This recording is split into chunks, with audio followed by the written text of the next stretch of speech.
Everybody, this is the day. It is the day that the Lord has made, but I don't know how much the Lord is in it. A lot of what's going on. Welcome to America Fights Back. This is the Super Show. This is myself, the great Don Lemon, the great Jim Acosta. So proud to be here with them. Live streaming on all of our channels simultaneously. It is revolutionary. And let me throw it right to my buddy Don Lemon. Don, how you doing? I'm doing great. I'm glad to be here with the best in the business. We've got a lot of folks here. We're going to get to Jim Acosta, our great Jim Acosta, in just a minute because he's near the White House. Michael Fanone is in Leesburg, Virginia. But I want to get straight now to Jolly, who's in the field. Jolly, you're near the White House, and there's some action going on. What's happening right now? So at first, it was real quiet. It didn't seem like there was going to be a protest here.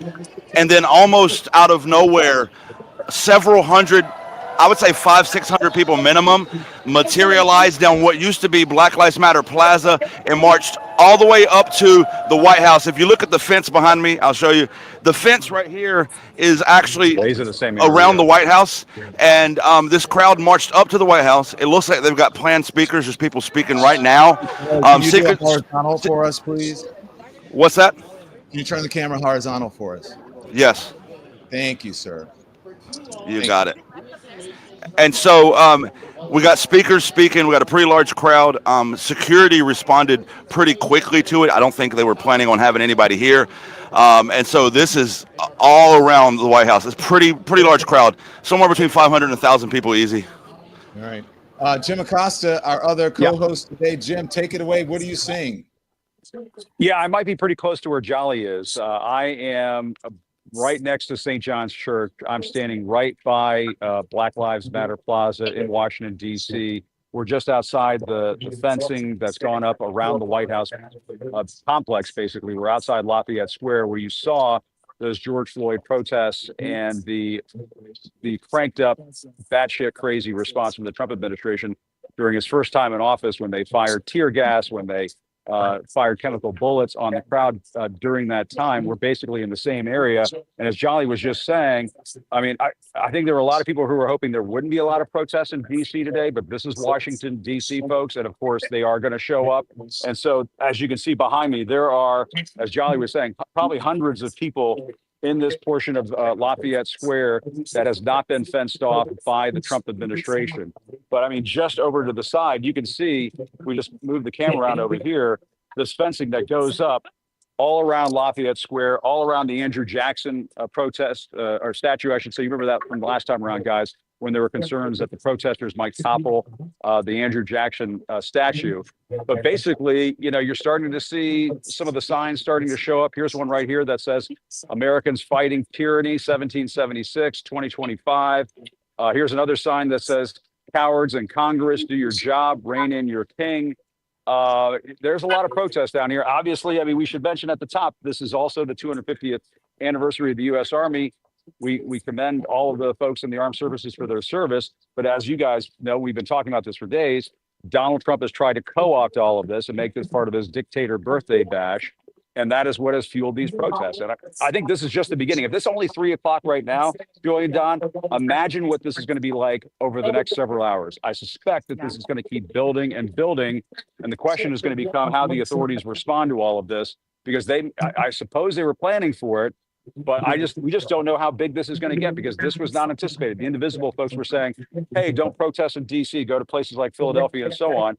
But D.C. being D.C., you had to expect that folks were going to come down here, guys.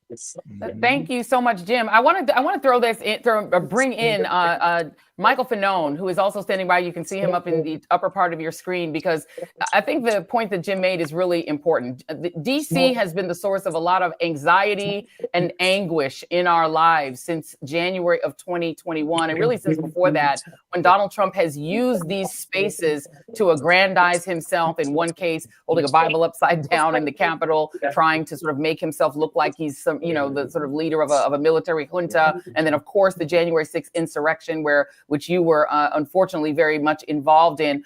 Talk about the vibe there in DC today, when people are there to declare we do not have a king, but Donald Trump is going to throw what sure looks like a Kim Jong-un style military parade later today.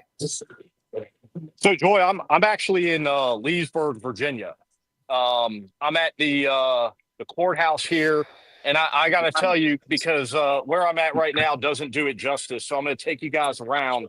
There's easily 4,000 plus people here, and they are fired up. And I've been talking to folks here, a lot of veterans, a lot of federal workers that lost their jobs. Everyone is pissed off. Everyone is angry about this administration. They're angry about the abuses of power.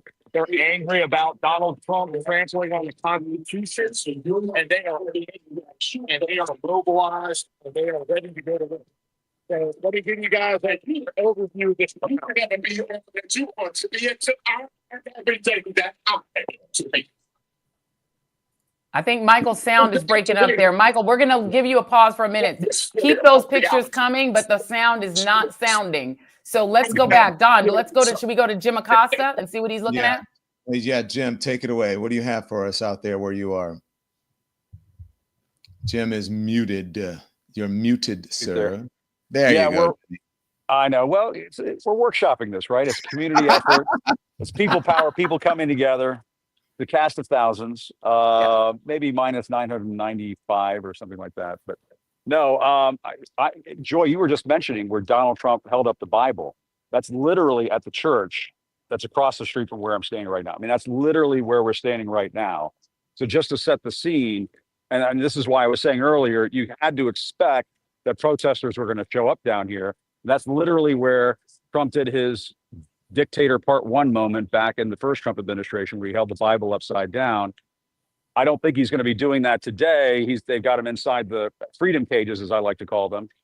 But we're down at Lafayette Square, and if we just turn around over here, I mean, you can see people are already starting to gather in this park, and it is only 3 o'clock in the afternoon. You've got this sign right here: Trump, rapist, fascist, coward. I mean, this is just beginning right now. There's a sign over here that says "No to Trump's fascist military parade."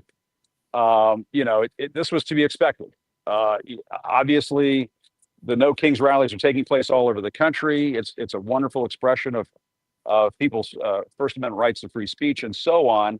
But here in the nation's capital, people have been pissed off. And Joy, you were just mentioning this a few moments ago. You've had thousands of federal employees laid off, doged by Elon Musk and his minions. You have, whole agencies like USAID shut down. Those federal workers are pissed off. I mean, let's just be honest here. They're pissed off and they want to make their voices heard. So it stands to reason you're going to see all types of folks down here protesting today. You're going to see folks who are just generally anti-Trump type folks. You're going to see a lot of veterans down here. There are a lot of veterans who don't like the idea of Donald Trump co-opting the 250th anniversary of the U.S. Army to sort of put on this Kim Jong-un style military parade birthday bash. And then you're just going to have regular folks showing up. Every single person here. I want to get now Jolly, who's not far from where Jim is. Jolly, I see you. Is that a veteran? You have someone with you, right? Yes. Jim brought up veterans. This is one of the veterans who stormed the Capitol steps last night and actually was arrested, spent 10 hours in Capitol Police custody, was zip-tied, denied water, all for a simple act of nonviolent civil disobedience. Yeah, hi, my name is Matthew Gordon. I'm a United States Marine Corps combat veteran deployed to Iraq and Afghanistan in support of OIF and OEF. I came out yesterday, wanted to go and protest against what I'm seeing here happening in our country with this fascist takeover of the United States by Donald Trump, the Heritage Foundation, Peter Thiel, tech billionaires, and I wanted to do it in a way that was going to be meaningful, and I wanted to do it in a way that was going to be peaceful. And so when we went up to the steps, we sat down, started chanting, and were peaceful the whole time. And that was important to all of us, was to say that veterans are not just out here supporting Donald Trump. Veterans are out here supporting the Constitution. We're out here fighting for the American people still. You know, I'm not as lean, I'm not as mean as I was when I was in the Marines, but I'm going to keep doing what I do anyway. And I'm not going to stop until we fix this country for everybody and not just Donald Trump and his tech bronies. Hey, Jolly, we're showing some of the video last night of you work on this, or should I take these off? Arrested last night. Can you hear me, Jolly? I can hear you a little bit loud here. What'd you say? We're showing some of the What's going on? video last night of the folks like him being arrested. What Minnesota, happened to you him saw what last happened night? there this morning. Tell us what they did. Did they detain him? Where did they go? What happened? Yeah, so we were Oh, it's your detained hometown. probably about Wow. 2000 last night, Go ahead. What's your name? and moved to a kind of like a motor pool where they had their vehicles for the Capitol Police staged.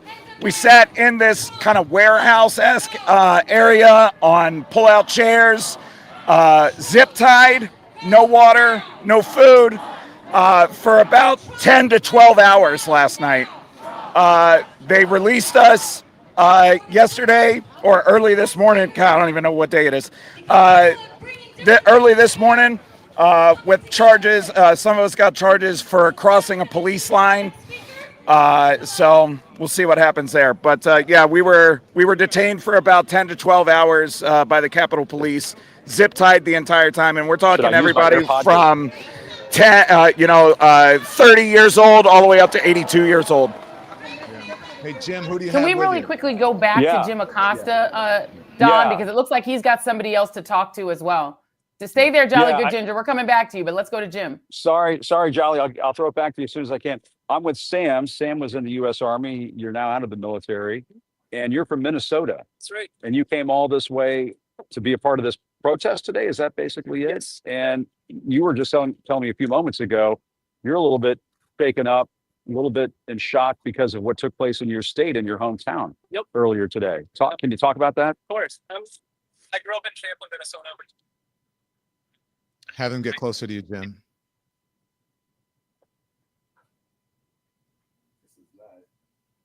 Can you guys hear it? Can you hear Sam? Yeah, we're having a little bit of an audio problem there. How about that? Can you hear him now? Can you, Sam, say that again? Oh, I was just saying, I grew up Perfect. in Champlin. Yeah. In 2000. It's Jim, we can't hear him. He can't hear you, Jim. Yep, Sam was can't just, hear okay. him. We'll try to work that out. Sam was just saying he didn't realize he would be from a hometown that was the scene of a political assassination. And Sam was just telling me a few moments ago that he came down here to protest because he can't believe that Donald Trump basically would take over what is supposed to be an anniversary for the U.S. Army, which you were a part of. exactly. Yeah. And so what do you think's going on in this country right now? What's your sense? I think it's a symptom of his.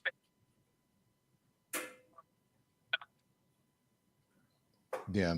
It's going to be tough with the AirPods and out there. It's going to be tough. When there's a lot of noise and Don, around.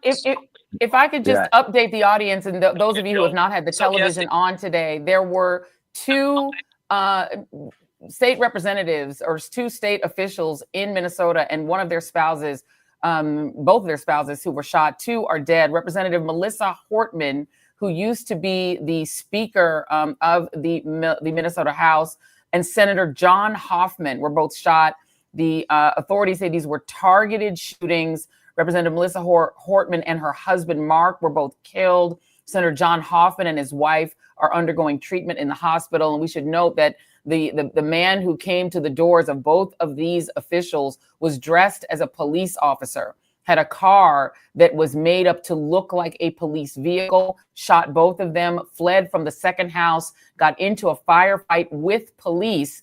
And according to officials, there was a hit list found in his car that also named the No Kings parade as well, or the No Kings protests, and also names abortion providers and apparently some other politicians. And so for that reason, Minnesotans were being asked to not attend the No Kings protests in their state. We're not sure if they're going to follow advice, but that is the update on that news. And let's just see if Jim can get his guest back. Yeah. And Mike Walls, I just want to say before we get back to Jim, stand by. Let's play what Mike Walls had to say, and then we'll get back to Jim and Michael Fanone and Jolly. Our teams are out in the field. Here's Governor Walls. We're here today because an unspeakable tragedy has unfolded in Minnesota. My good friend and colleague, Speaker Melissa and her husband, Mark, were shot and killed early this morning in what appears to be a politically motivated assassination. Our state lost a great leader, and I lost a dearest of friends. Speaker Hortman was someone who served the people of Minnesota with grace, compassion, humor, and a sense of service. She was a formidable public servant, a fixture and a giant in Minnesota.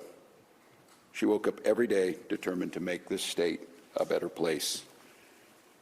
She is irreplaceable, and we've been missed by so many. Minnesota's thoughts and prayers are with her family, her loved ones, her children, and her parents. My prayers. So that was Governor Mike Walz earlier today. What a tragedy that this turned out to be, Joy. Let's see if we can go on. Very quickly, before we jump back to Jim, I apologize. I just have an update from NBC News. There's an update that the suspect in the Minnesota lawmaker shootings has been identified as 57-year-old Vance Belter, Boelter, according to 3 people familiar with the investigation. That's just an update that's coming through right now. We'll keep you all updated as these go on. Go ahead, Don. Yeah. Back to Jim, our other co-anchor out in the field, handling the field anchor duties today like a pro. Brilliantly. Jim, what do you have for us? No, I mean, listen, we were going to be live in a nearby hotel. I won't mention the name. Did they kick you out, Jim? Were you doing something crazy? They didn't kick me out. I've been kicked out a lot of places. That did not happen yet. But we might go back up there later, depending on how things go. But Jim, we have time to hear the story of why you were kicked out. So if you want to share that with all of our viewers, we're happy. We don't have time for that. It's No King's Day. There's a lot of important stuff to talk about. But I mean, I would tell you, we're also seeing some MAGA supporters down here, some Trump supporters down here. There was a guy who was, I've got my photographer Zach with me right now. This guy was like standing right next to me a few months ago, and it was sort of like he was listening in. So I don't know what that was all about. But, you know, my concern is at this point is that we do have a little bit of a mix of different types of things going on down here. And hopefully this is all going to stay peaceful. I mean, you can hear the protests going on right now. Let's walk in a little bit closer. There's a protest going on right now. You can hear speakers starting to go. I don't want to go too close and mix up the audio again. But I mean, I would just tell you right now, so far, this is peaceful. People are behaving themselves. They're making their voices heard, no question about it. But I wouldn't say there's anything happening here that's out of the ordinary. But I will tell you, I see some of my friends my old friends in the White House press corps who were staged down here. I have to assume, just in case, Joy and Don, you know, the thing starts to get unsettled. And we don't want that. We want this to be peaceful and all of that. We encourage people to be peaceful, but you just have to assume when Trump takes over a military ceremony like this, like the 250th anniversary of the U.S. Army, and people are seeing tanks. We just remember, Don and Joy, just the other day, we saw a video of tanks rolling into D.C. That's going to piss people off. People are going to say, what is going on in this country? You got the U.S. Marines in L.A., you got tanks rolling into Washington. It sounds bananas. And so obviously people are going to get pissed off about it. But if you spin this around over here, guys, you can see you have a protest gathering here in Lafayette Square, the same place roughly where we saw the George Floyd protest break out in 2020. I was here at the White House at that time. And it doesn't take a whole lot, guys, for it to get a little messy down here. We hope for the best, obviously hope for the safe peaceful. If you can see right here some of the signs: money for veterans, not parades.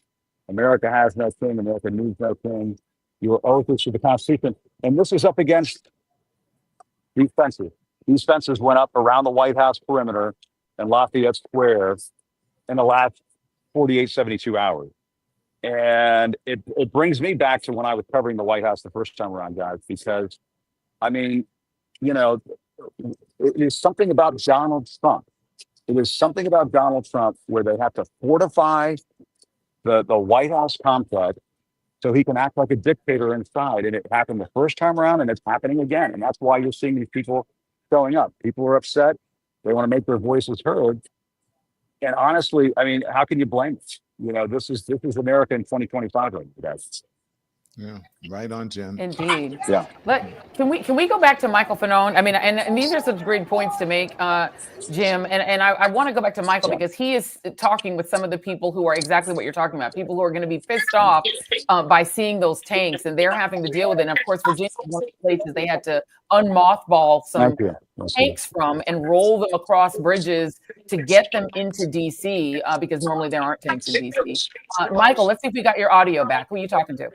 Only 62. So right now that we've got some speakers, but I'm just intermingling through the crowd. Can you guys hear me? We got Yeah, you. you're good. Okay, yeah. So I'm in Leesburg, Virginia. I don't know if you guys caught that before, but Yep. I actually gave some remarks earlier.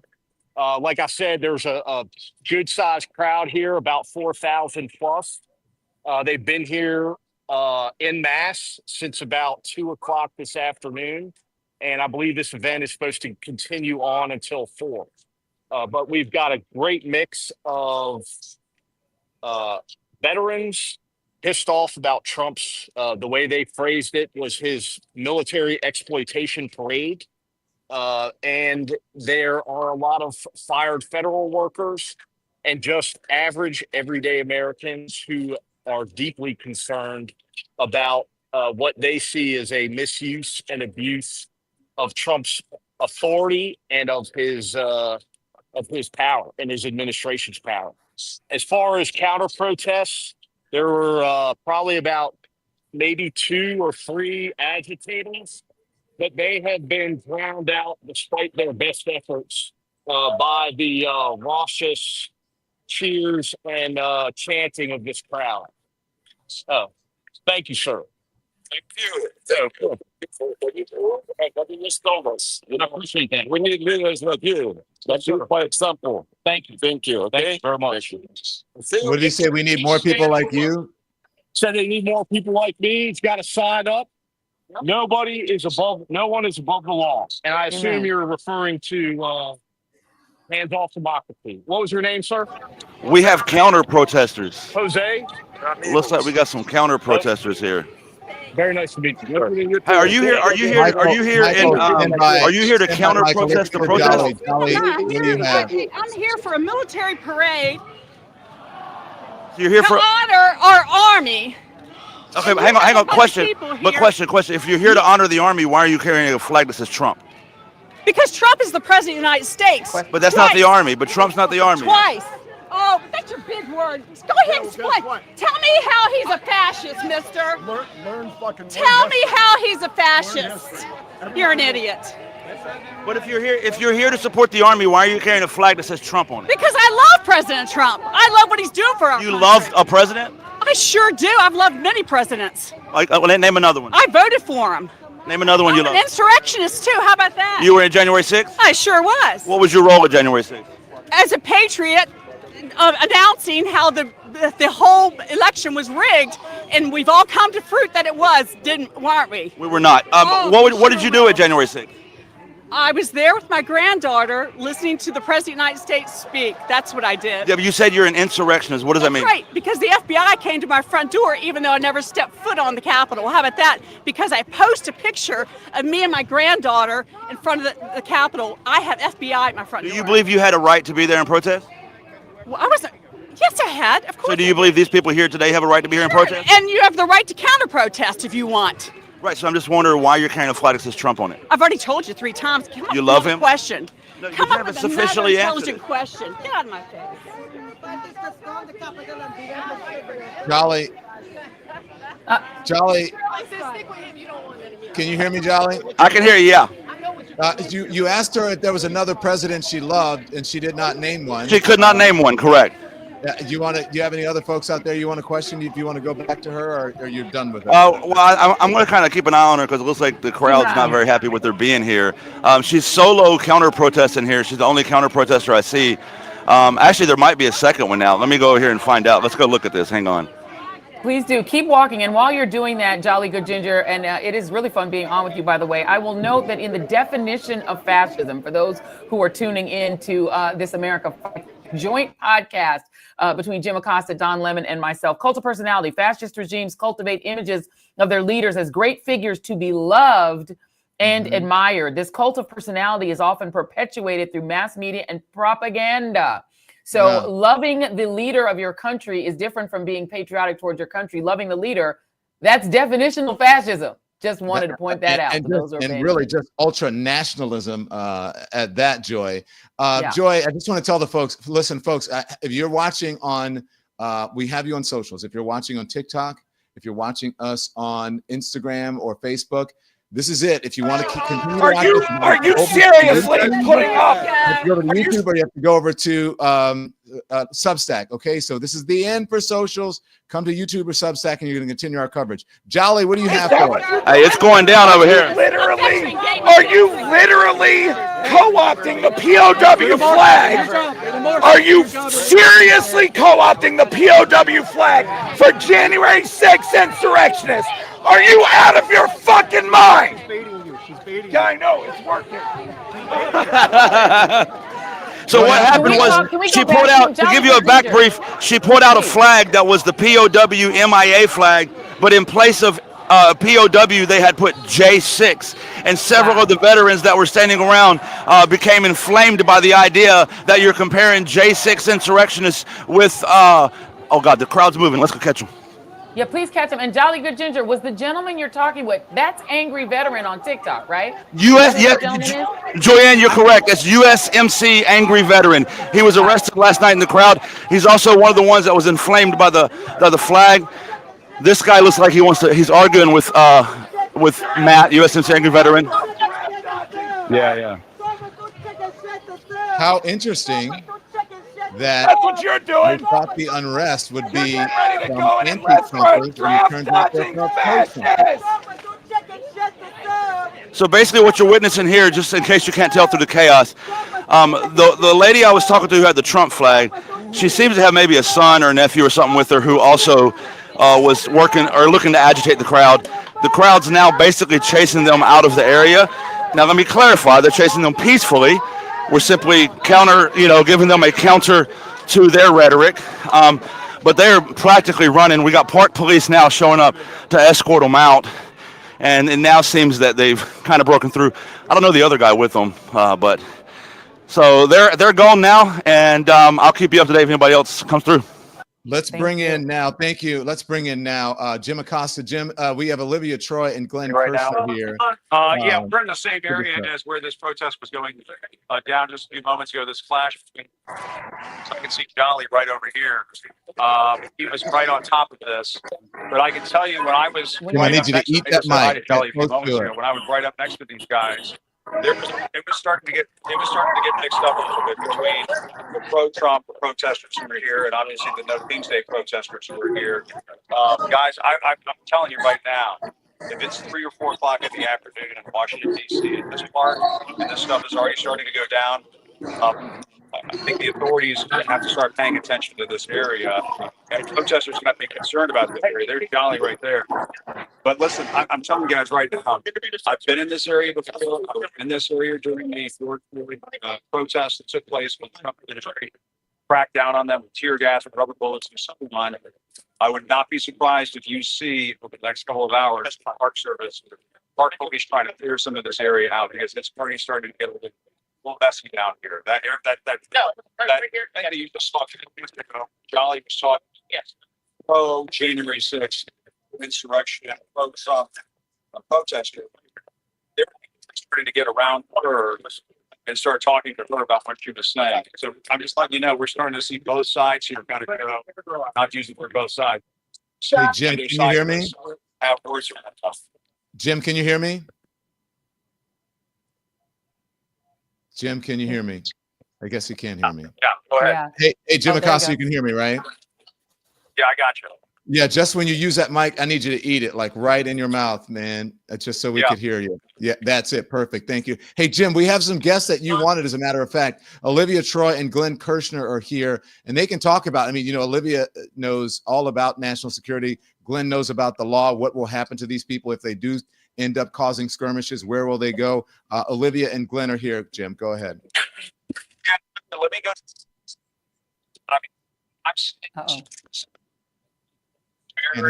Jim, we're losing you.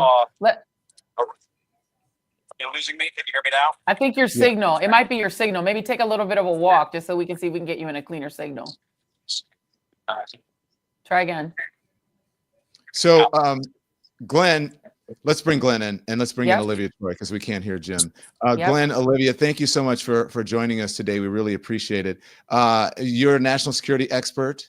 Olivia, Glenn, you are a master of the law. We've got two sides clashing here. What are the possibilities? Olivia first. Well, I think my concern is that the Trump administration wants this, right? They've set up the optics for this. They want to see clashes like this happen. But look, I can tell you, I'm at the No Kings rally in Virginia, and it is nothing but American flags here, no Kings chants, pro-democracy, vets attending. I've got retired generals on stage speaking about the power of standing together and what's happening across our country. So I think this is proof. There's more than 1,500 people here right now, and we're in Northern Virginia. And so I think this is proof that there is the power of the people and that we're going to stand together.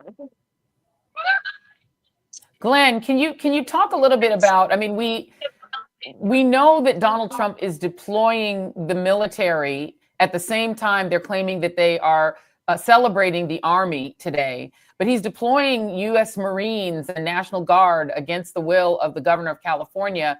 Can you just describe the Posse Comitatus Act so that people can understand what are the legalities of deploying the military into civilian populations in the United States?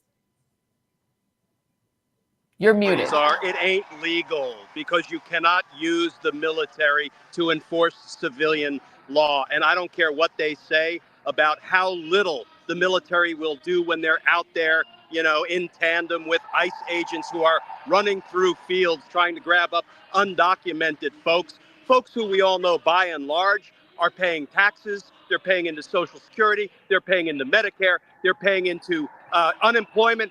And that's money they will never see. Those are benefits they will never see. So this is a special kind of insanity. But the Posse Comitatus Act says the military cannot be deployed to enforce civilian law. And any way you cut it, that's what they are doing when they are standing there and either emboldening or participating with ICE agents and other federal officers to do what? Enforce civilian law. But let me say something else, Joy, because as a prosecutor in D.C. for 24 years, I work protest cases. And what happens when people get arrested? Those cases get presented to us, the prosecutors, and we have to make the decision what to do. And let me tell you, in 90% of the cases, don't quote me on that fact, but over the years, I think that's a fairly accurate number.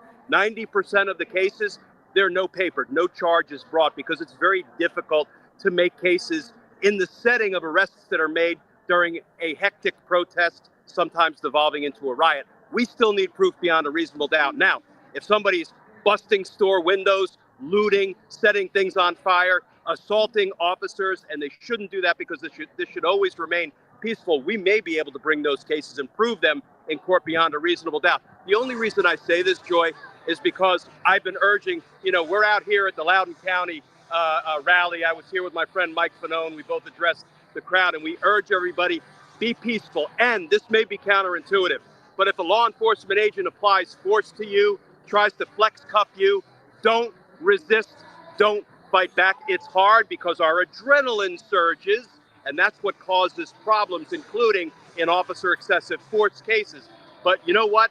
It's probably going to work out.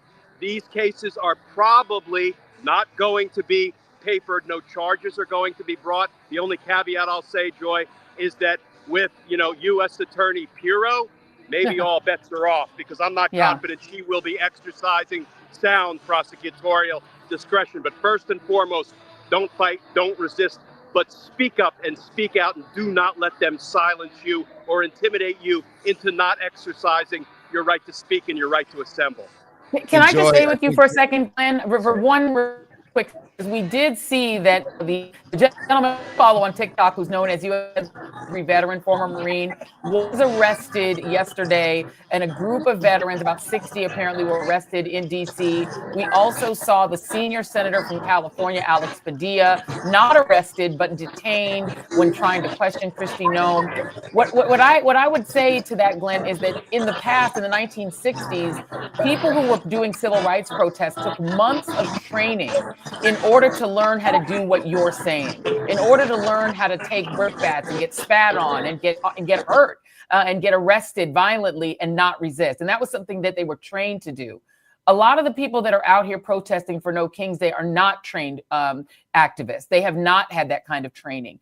How do we talk to people about how to emulate what they're trying to emulate, but to do it in a way that doesn't give Trump the pictures and the visuals he wants in order to trigger the Insurrection Act? It's a great question, Joy. And let's be honest, there will be pockets of violence. There will be folks out here who are legitimately protesting, exercising their constitutional rights. But there will be violent incidents and clashes. And what we need to remember is that as the judge in California just said in ruling against Donald Trump's seizure of the California National Guard, that just because a few protesters or a small fraction of the people out here exercising their constitutional rights might engage in violence, might break the law, guess what? It does not deprive the rest of us, the overwhelming majority of us, who continue to get to exercise our First Amendment rights. But all I can say is, Joy, listen, I've been in tough spots. I was in the Army. I was in a federal prosecutor. Adrenaline surges are very real and are very hard to tamp down when you experience them. And you're right. One of the reasons, Joy, we don't let the military engage in civilian law enforcement is because they're not trained to deal with those situations. It's a recipe for disaster, and it's a recipe for the feds to run roughshod over our constitutional rights. Amen. Well, Amen. and thank you for that. And Joy, I just want to tell everyone, this is the power of independent media. You're watching now America Fights Back with Joy Reid, Don Lemon, and Jim Acosta. Along with us, you have the great Glenn Kirshner, Olivia of Troye, and also jolly good gingers with us, Michael Fanone as well. Jim, I understand. I know that specifically, you had questions for Olivia of Troye. You said, make sure we get Olivia of Troye on this show. Yeah. Well, no, and by the way, we've gone back into the crowd here. I just want to point out there are American flags here. The other day, Trump and his people were trying to say they don't have American flags at these protests. Case in point, right here, we have American flags at this No Kings protest outside the White House. And remember, on January 6th, they were carrying Confederate flags. They were carrying Trump flags like the insurrectionist lady who was here a little while ago talking to Jolly. So I just wanted to point that out. But I did want to ask Olivia, because I thought she made a really good point a few moments ago. I was able to listen, even though my audio got a little hinky. Olivia was making the point that Donald Trump wants a confrontation day. This is why Glenn was making these very important points a few moments ago and saying, you have to be careful in the way you react to law enforcement moving you out of a situation. Glenn's very right about that. But Olivia, your thoughts on that, because you and I were talking about this on the show the other day. I think that they might even be watching this right now. I'm sure they're watching the coverage right now, and they want a confrontation so they can go and crack some skulls like they did before. Yeah, no doubt that they are. But what I would say is that if something happens, don't engage and just cooperate. But I'm going to say this right now. I am not seeing people that are aggressive here. I want to focus on that because I feel like a lot of coverage in the past week, national media was covering on violence, violence, violence. I'm sitting here in a crowd of 1,500 people who are standing neck and neck with each other with all these amazing signs. Only butterflies should be monarchs, they're kings. I've got, we don't need yes men, we need strong women. I've got Donald Trump is wrong. And I mean, there's all these immigration signs here. So I just want to focus on the fact that Trump wants to focus on the bad optics. He wants to bait people because they want to use that footage to push their law and order narrative. And I'm telling you this because I lived it in the White House firsthand in 2020, where that was all a manufactured thing. And they're doing it again. It's the same playbook that they played the first time around. And so I think it's important for us to say, we're actually here exercising our First Amendment rights, which, by the way, as someone who came up through conservative Republican politics, I strongly believe in, but I believe in the First Amendment rights for everyone, not just when it's convenient. And so I think that is critical here today. Yeah. And our cherished First Amendment rights are on display right now. And if you take out what we saw a little while ago where that one lady was, mixing it up with some of the No Kings protesters here, this is very much by and large a peaceful, just very calm, very orderly protest. People are making their voices heard, but that's democracy in action. That's what this is all about. That's what people could be able to do in this country. And, I think you hit the nail on the head, Olivia. And I Joy and Don, I've been talking about this, and Glenn can chime in on this too. One of the reasons why Trump is doing this, he's trying to incite and provoke, is because he has no wins right now. As I've been saying for days, where are the wins, Donald Trump? You have no wins. You've been in office since January 20th of this year. You have no wins. You have no legislative wins. The only thing you can do is manufacture what you believe to be wins by cracking down on immigration and terrorizing Latino people in this country, by rounding up abuelas and mixed status families and sending out of the country perhaps somebody who's undocumented, who is a mother with a child who is a U.S. citizen. To Stephen Miller and Donald Trump, those are the wins. And so to Olivia's point, they think they can get a win on Fox and all the other bullshit places that they peddle their stuff if they can get a crowd so mixed up, so riled up that things go into disarray and the police have to come in. He wants those optics playing out on the national networks. He wants those optics going out all over the world because he believes, and I know this because I covered him, he thinks when he responds to those things, that's a win for him. And so I think Glenn Kirshner, what you were saying a few moments ago is so important. It is the whole ball game when it comes to No Kings Day. People have to keep peaceful. People have to stay focused. As I was saying earlier today when I was previewing this is just the beginning. This is a marathon. This is not a sprint. Donald Trump is not going to be deposed today. He's not going to be dethroned today on No Kings Day. So keep in mind, the way you behave today could very much affect the headlines and the narrative that they play on Fox and all these other places moving forward. I think the point, Don and Joy and Glenn and Olivia of today is to perhaps show the country and even folks in MAGA world that there is another way in this country. You don't have to go down the road of the dictator. You don't have to go down the road of the king.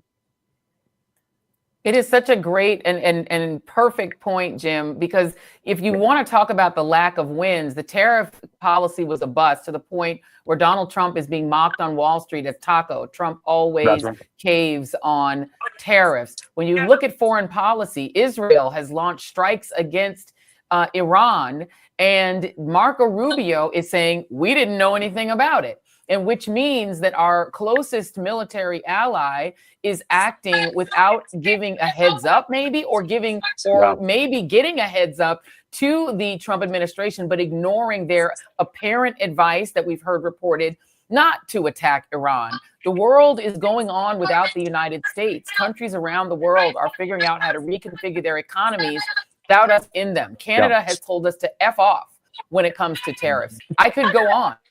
Yeah. And I'm losing my feet. Let's go to and he doesn't have he doesn't have his big beautiful bill. What happened? Doesn't have that. And we are reconfiguring our own economy here. Look at what's happened to the stock market, and look at what's happening to the economy here. Glenn, do you want to weigh in on what Joy or Olivia, because Olivia's and Olivia for sure, because you worked with the guy. Yeah. Olivia. No, I think one thing that I'll also wanted to add to this is, look, they're not getting any wins right now. This administration is failing. They're not even winning at immigration, right? They're starting to lose the backing of the public on an issue that they clearly feel like they really want on, right? But when you're going in and terrorizing communities, when you're taking hardworking, tax-paying people and basically behaving like a secret police force, which is what's happening. And I'm saying this very upfront because this happened to a very close friend of mine. They took her husband away with 5 unmarked cars showing up in front of her house. And so I'm living this firsthand like everyone else is.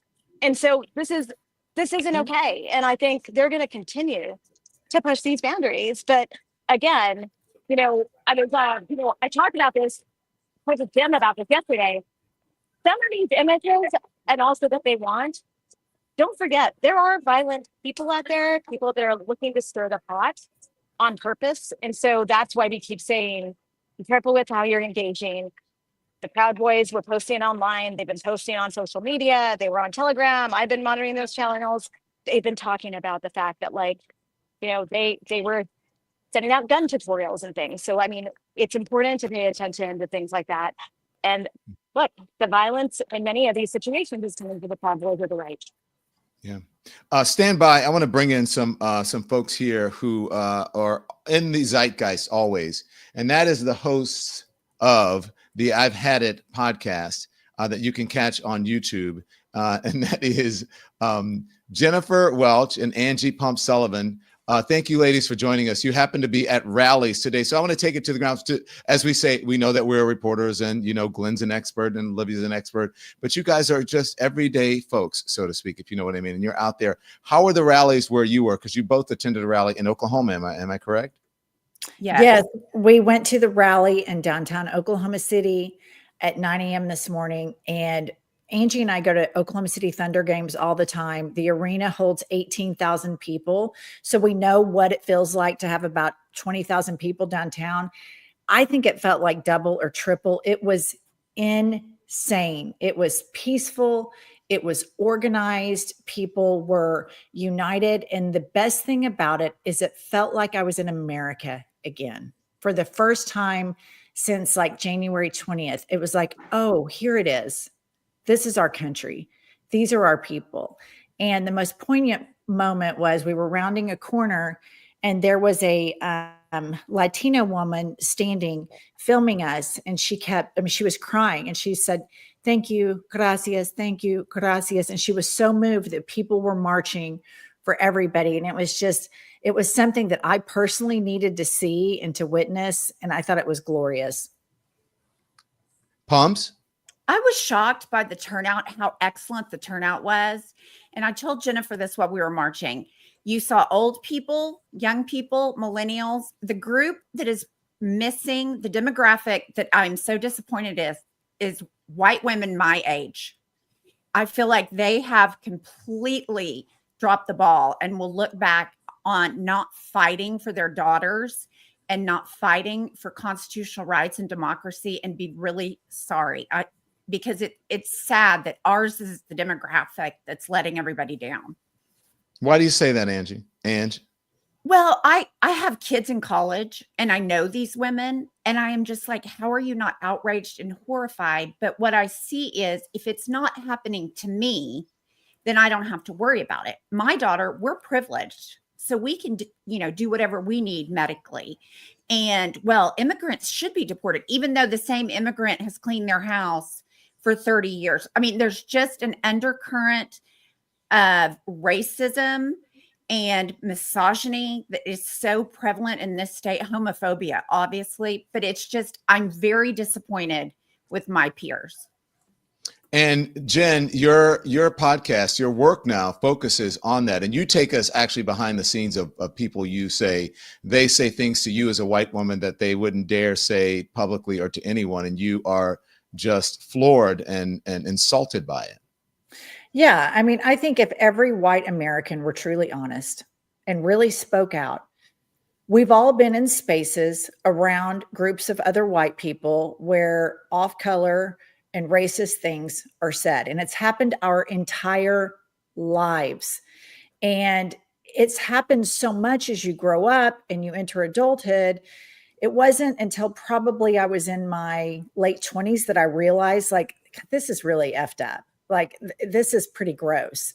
And as my world became more diverse, I became more and more aware of it.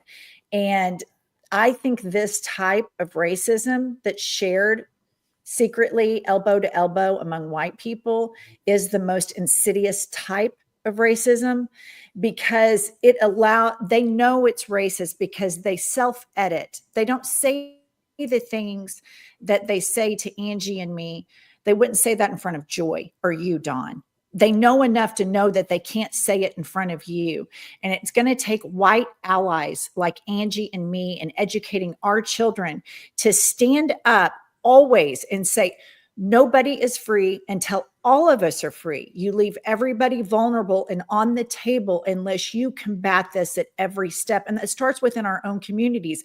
And as white people, it's something that we can do in our own communities every single day, all day. It happens, especially in red states like ours. You hear off-color things all the time. And I have made a commitment that I will stand up against this. I will not have it spoken around me. And I think it is, everybody asks, what can we do right now? What can we do right now? Because the federal government seems an impossible mountain to climb. What we can do in our own communities are micro changes. If somebody is racist, draw a boundary with them and tell them that is a deal breaker. I know I've known you for 20 years, but I am not going to be friends with you until you educate and enlighten yourself. And those are the ways that we can make subtle changes to overcome this big mountain we all have to climb that manifested itself. All of the worst things of American culture have manifested itself in this horrific person, Donald Trump. But after Trump, all of this shit will still remain unless we start fixing it on a personal level in our personal spaces. Yeah. And can I ask you this question really quick, Jennifer? I think it's interesting that you are, illuminating this for a lot of us. Are people aware, and is this something that you hear people talking about, this fear that white Americans are going to become the minority? Is that what's motivating this kind of hysteria against undocumented immigrants? Yes, it's both covert and overt, Joy. Like I heard somebody say to me the other day, they were using a phrase like, don't blame the Indian, blame the arrow or something. I can't remember what it was. And then he followed up and said, oh, am I allowed to say that anymore? Mm-hmm. And there's this white people in general, I think that they are so used to the system being completely rigged for them all of the time. To see visible, successful minorities and members of the LGBTQ community is very threatening. And so it's easier for them to nitpick about, oh, I can't say this anymore. And that famous quote about the Wall Street finance bro that said, oh, we can finally say PUSSY and the R word again. There's this, they feel like they're being caged in by minorities. But yet they love to exploit minority labor. There's always this talk like, well, and I'm just going to be candid. I live in Oklahoma. I'm an interior designer when I'm not a podcaster. And if I'm in a client's house and we're talking about getting a painter, they'll say, well, can't we just get some Mexicans to do that for a lot cheaper? Mm-hmm. Yep. That kind of thing is said all the time. I guarantee you it's been said already multiple thousand times a day, today, right now. This is something that is said all the time on construction sites. People don't have any problem exploiting the labor, and they know that the immigrant laborer is going to work harder and for less, show up on time, less breaks, and they just say it very candidly, just like that, Joy. Wow, you know what, Joy? I hear it as well especially with people who own farms, and they will be huge Trump supporters, and I know some of them, and huge Trump supporters, and talk about illegal immigrants and all of those things, and they have undocumented immigrants working in their farms. My question is for both Angie and Glenn, and it's a legal question. This also spills over into the legal system. What you and what Jen are talking about, this racism and this discrimination spills over into the legal system, and people don't understand that in this country, how the system is rigged against some people, Angie. Well, I think it's rigged against poor people from jump, because if public defenders generally are very good lawyers, but when you have more cases than 10 lawyers could work, the work is going to be substandard. So I think it starts with poor people, and then there's just people are okay with minorities being put in jail at a higher rate, with poor women. Oklahoma had one of the highest incarceration rates for women because they think it's okay because you're less than. And I think it starts with poverty and then moves all the way up. But Glenn would have more. He has a lot more experience. You're muted, Glenn.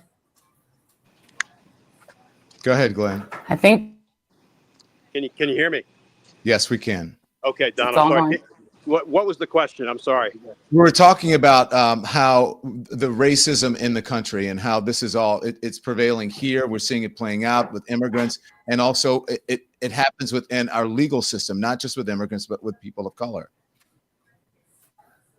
Yeah, well, listen, there's one thing that I learned over my 30 years as a prosecutor, and I think we've seen it most acutely in the age of Trump. The criminal justice system doesn't seem to have an appetite to go after what I call the ruling class criminals, the folks of privilege and power and influence and connections and wealth, most often white males. And the system will bend over backwards. I mean, I think I recently saw that they were debating leaving Bob Menendez on at liberty, not locked up pending appeal. And you know what? If you're prosecuting some, underprivileged kid who snatched a purse or sold a rock of crack, you are not only not going to be allowed to remain at liberty in the community after you've been convicted, but you may very well be put in pretrial detention. One of the things that I'm trying to focus on in my professional chapter 2, having retired from the Department of Justice, is criminal justice reform, because in my opinion, we should probably turn the criminal justice system's priorities on their heads. Why? Because that guy who snatches a purse or sells a rock of crack, now, there may be victims, especially in a purse snatching case, and I would not want to be disrespectful of victims' rights, but guess what? The ruling class criminals, whether they are political, whether they're big oil, big tech, big Hollywood, big pharma, the military-industrial complex, or Trump. They do damage to large or Trump. Yeah, they do damage to large swaths of the American population. Yeah. And when we catch them, when the feds catch them committing crimes, you know what we do? Not me, but you know what the feds do? They give them non-prosecution agreements and they let them pay their way out of criminal responsibility. We have our priorities in the criminal justice system are upside down right now. So, we need wholesale reform because the system does not work fairly. And that's felt most acutely by those folks who are not wealthy, connected, influential, powerful, and typically white men.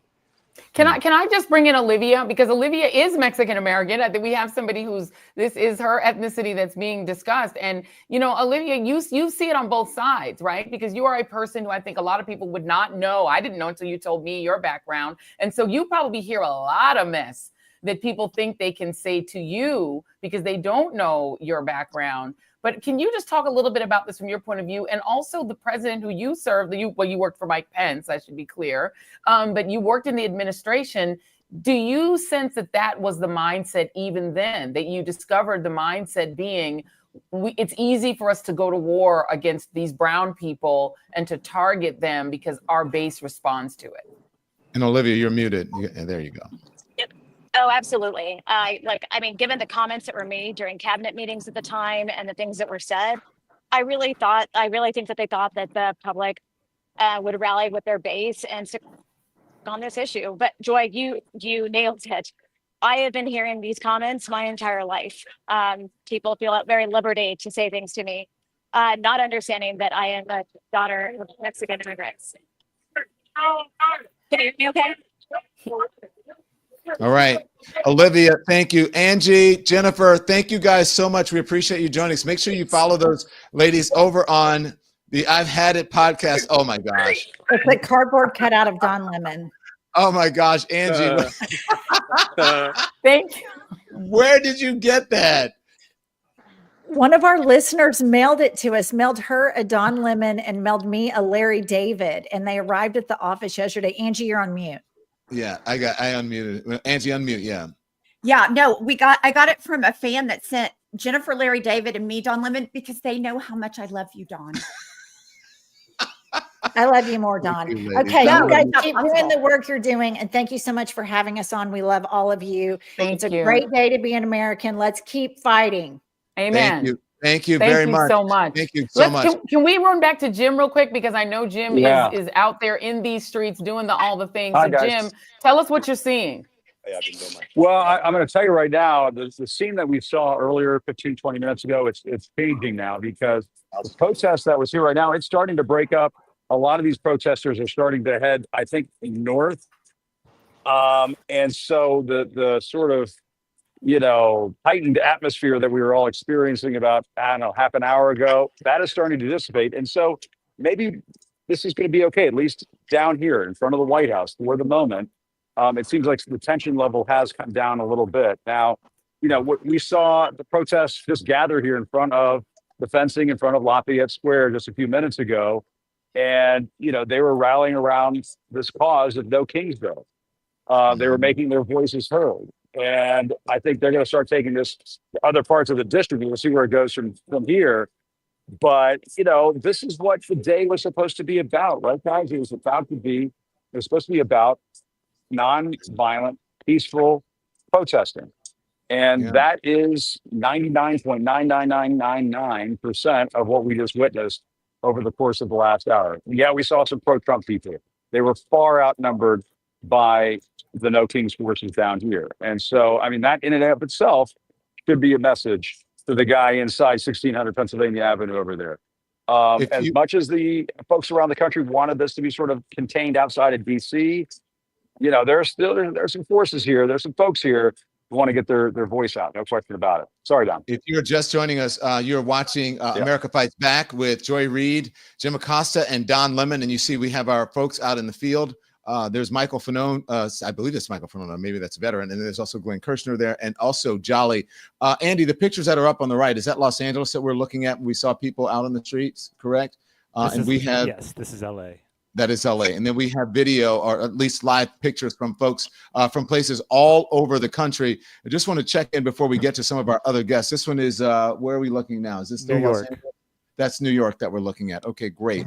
And then again, all over the country, we have Philadelphia, Chicago, and not just in major cities. You saw in Oklahoma. We have our Tara Setmeyer, who's out there. Tara has been going on. There she is. Tara, you have been out at a protest rally yourself, correct? Can you guys hear me? Yes, we can hear you. You're driving on the road. I am. I'm driving on the road here, coming back from the Philly rally, and it was unbelievable. I've never been to a protest before, and it was a sea of humanity.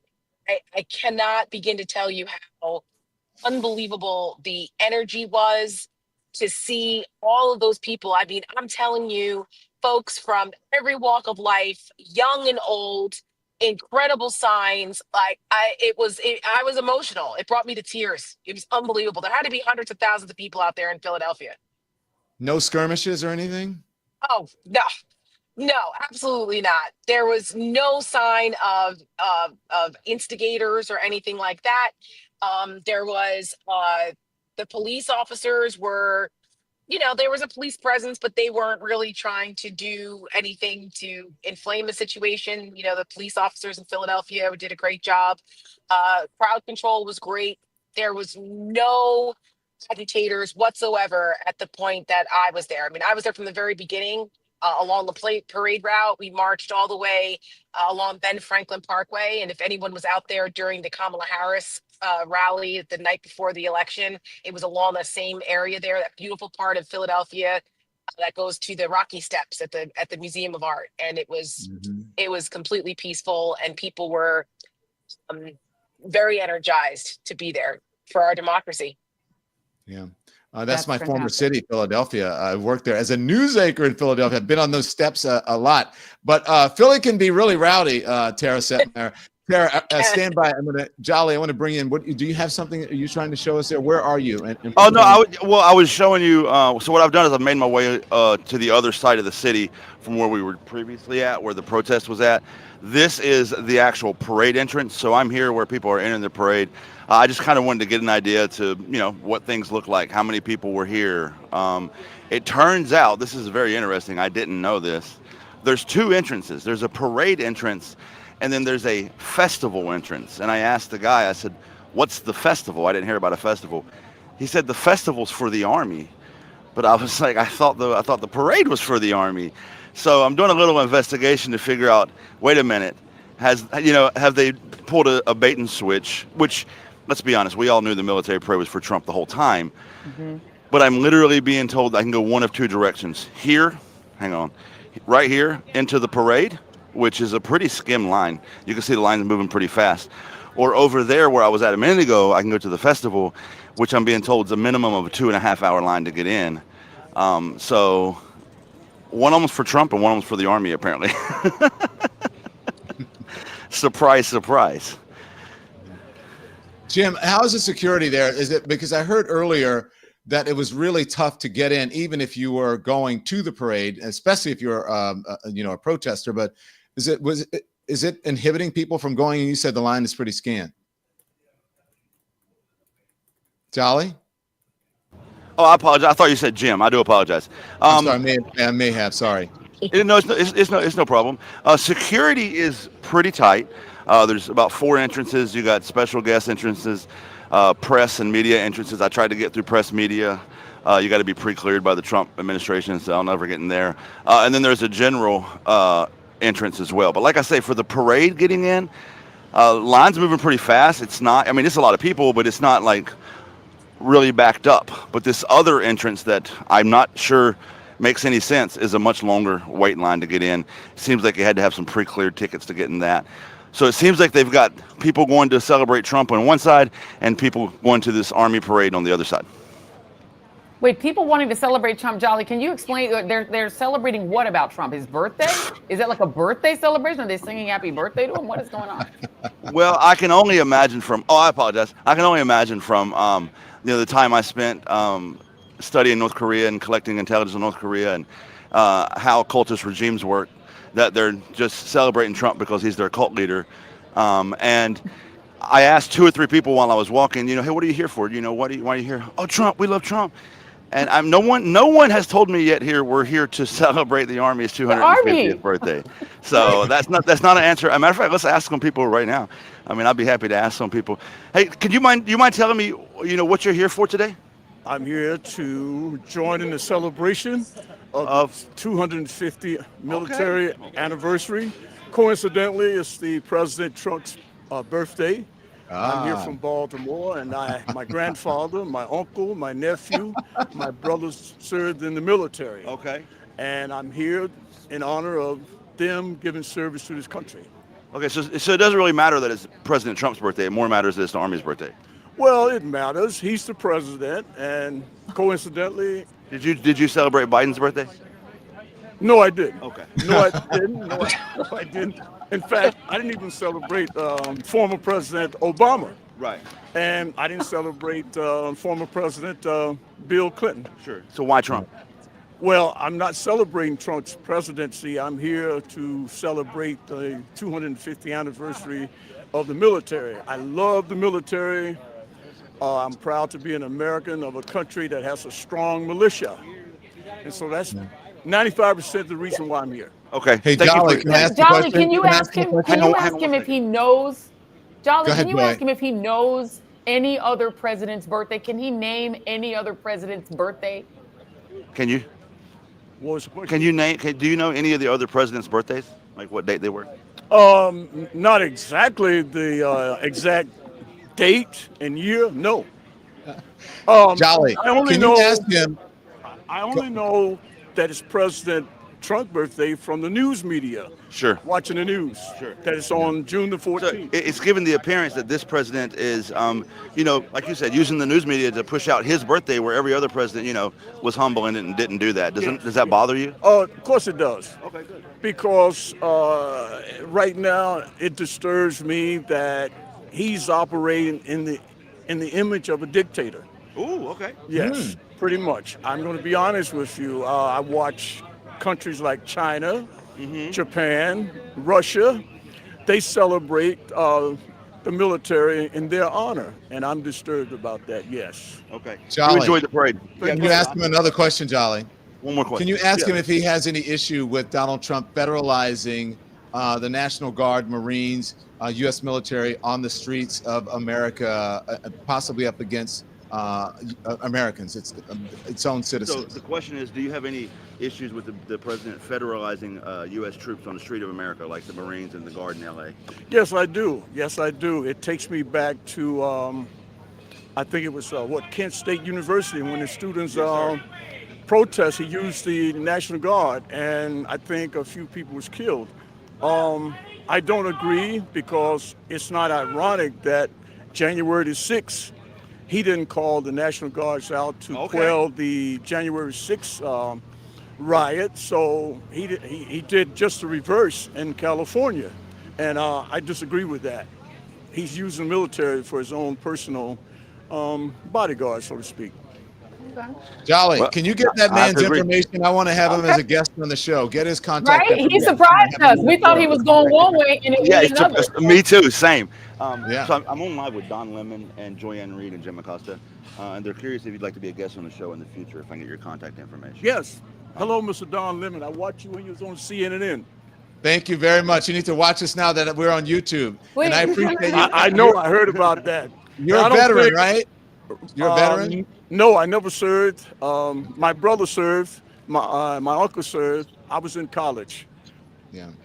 Well, thank your brother and your family for their service, and thank you for appearing. You're a very polite man, and I love it when people have different. We differ on some things, but you're very polite and respectful, and I like that.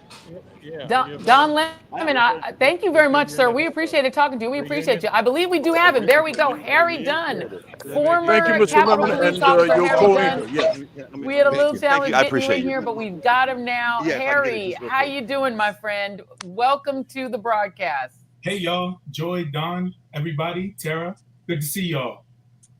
So talk to us. What are you thinking about on today, given the fact that Donald Trump is putting tanks in the streets of the city that you used to patrol and the Capitol you used to protect? Your thoughts on that, Harry? It's a slap in the face, but it comes as no surprise to what he's doing. Is anybody really surprised by what he's doing? There is no bottom to what this individual that's occupying the White House right now will do. There's no low that what he'll stoop to.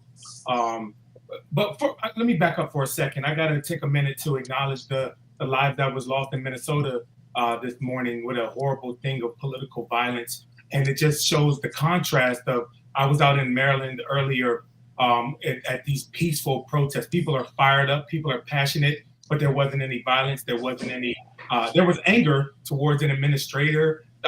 Towards an administration, to a wannabe dictator, towards a king, but it wasn't any violence. It was a lot of, as much hate that was out there, there was an equal amount of love that was there also.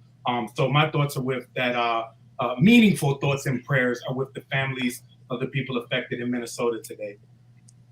Yeah, indeed. Ours as well. Ours as well. And thank you for saying that. And the frightening thing about it is that you do have this atmosphere of hatred and violence in the country. We do know that there is a suspect who's been named. It's a 50-some-year-old man who was dressed as a police officer, pretending to be. We don't know if he has any sort of law enforcement background, but he was pretending to be, or at least posing as a police officer, including a car that looked like it was an officer's vehicle, which is probably the only reason that these two lawmakers opened their doors. And then, of course, both couples were shot. One is a state house member, the former speaker, the other being a state senator. So it is frightening, and we definitely wish deepest condolences to the families of both of those folks.